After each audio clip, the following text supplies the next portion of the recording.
More tales of the chief. The reason I got this car so cheap way back when was because the lifters would randomly collapse.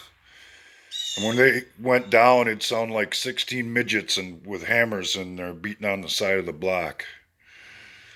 So I poured some transmission fluid in with the oil, and the lifters would pump back up, and we'd get to use it again for a month or two before it would randomly happen again.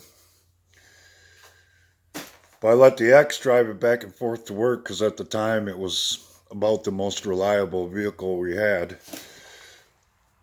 And on the way home one day, she ran it into the back of a furniture truck. It was one of them trucks with a big lift on the back and a big iron pipe that held the lift on.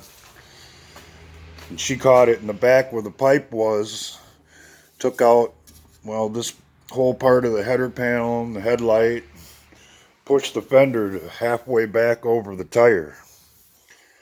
Well, at the time, money was pretty tight. The only thing I could do was stick another headlight in it and pull the fender off that was on it, beat it back out as straight as I could, and put it back on.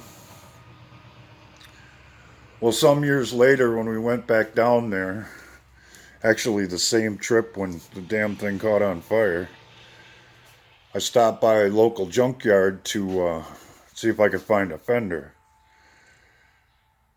Well, the guy was real busy and he couldn't take me out to the back 40 to where all the Pontiacs were. I ended up sitting on top of a 50-gallon drum for probably about 3.5 hours waiting for this guy to take me out there. When he finally did, and I pulled the fender off and come back up, he said how impressed he was with my patience. Well, what I didn't tell him is you ain't finding a fender in Wisconsin for a car like that's even worth buying. But he sold me what was, at the time, it should have been a $150 fender for $35 because I was so patient waiting for him to finally get to me. Well, that's more tales from the chief.